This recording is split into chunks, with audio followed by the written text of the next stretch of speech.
खबर तो छपेगी, चाहे जो भी हो अंजाम। नमस्कार, मैं हूं अंजलि और आप देख रहे हैं कलयुग की कलम समाचार पत्रिका। आइए नजर डालते हैं आज की प्रमुख खबर पर। घोषित सेंसरशिप से ज्यादा घातक और खतरनाक है अघोषित सेंसरशिप। लश्कर भी तुम्हारा है, सरदार भी तुम्हारा है, झूठ को सच लिख दो, अखबार भी तुम्हारा है।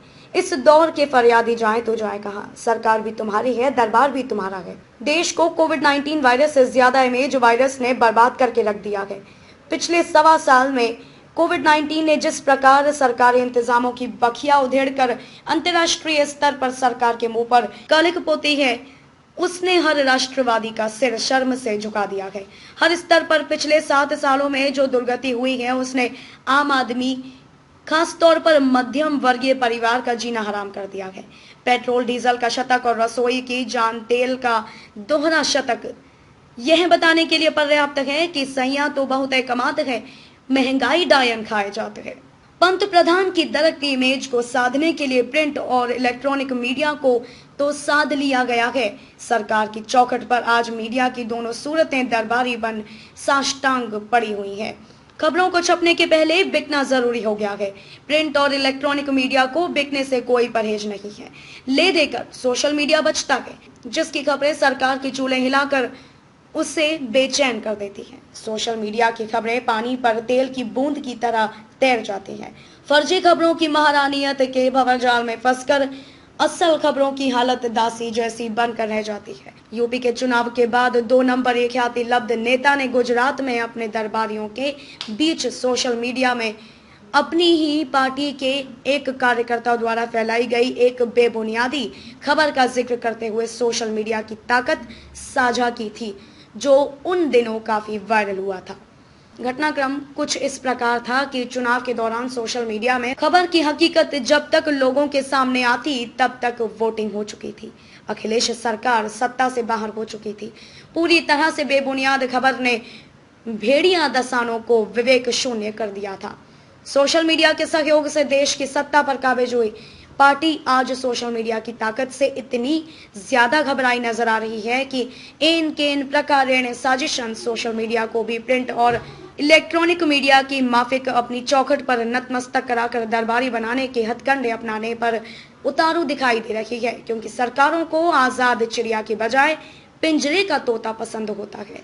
सोशल मीडिया ही है जिसने कोविड-19 में सरकार की असफलता जग जाहिर करके रख दी। सड़कों पर बदहवास पैदल भागते माँ बाप की उंगली पकड़े मासूम बच्चे, अस्पतालों में जमीन पर पड़े बीमार जन, प्राणवायु के लिए तरसते गिड़गिड़ाते मरीजों के परिजन, दवाइयों की कालाबाजारी, अंतिम संस्कार के लिए तरसती मृतदेह, सड़कों पर जलती चिताएं, इन सब से बेखबर सत्ता पिपासुओं द्वारा लाखों की भीड़ इकट्ठी कर ली जा रही चुनावी रैलियां, अदृश्य कोविड-19 को रोकने के लिए देश प्रदेश व्यापी तालाबंदी के दौरान पुलिस या अमानवीयता के रोंगटे खड़े कर देने वाली तस्वीरों ने देश प्रदेश में स्थापित सत्ताधारियों के अमानवीय चेहरों का नकाब नोचकर हकीकत देश के सामने सोशल मीडिया ने ही रखा है। वरना प्रिंट और इलेक्ट्रॉनिक मीडिया तो सरकारों की विरुद्धावली का गायन ही कर रहा है। इंदिरा सरकार ने देश में घोषित सेंसरशिप लागू की थी, जिसकी चर्चा आज भी होती रहती है। उल्लेखनीय यह है कि इंदिरा सरकार द्वारा सेंसरशिप के दौरान मीडिया ने तमाम जुल्मों सितम सहने के बाद भी अपने जमीर को जिंदा रखा था।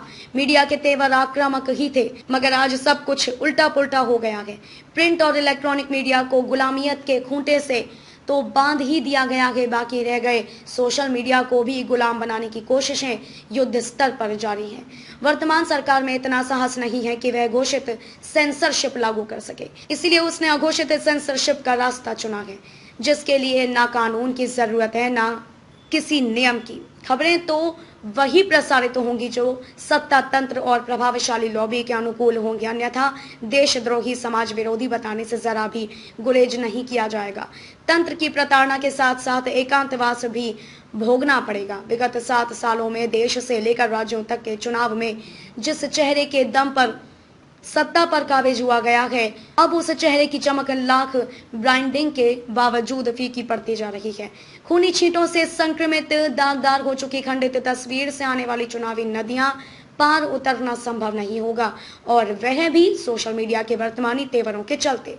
देखना दिलचस्प होगा कि आजाद चिड़िया को पिंजरे का तोता बनाने का ऑपरेशन सफल होता है या नहीं। मजबूत हाथों में है वतन, तभी तो कपड़ों से ज्यादा बिक गए कफन। जिंदा लाशों से तो अच्छी हैं वो तैरती लाशें जो मरकर भी सिस्टम को नंगा कर गई। जनता आत्मनिर्भरता की गाड़ी चलाए और सरकार टायर पंचर पर बहादुरी दिखाए। सोचनीय भी और विचारणीय भी। आने वाले समय में कुछ राज्यों की विधानसभा चुनाव की चौपड़ बिछने के पहले सच का गला घोंट कर मजहब और छद्म राष्ट्रवाद का परोसा जाना नितांत आवश्यक प्रतीत होता है।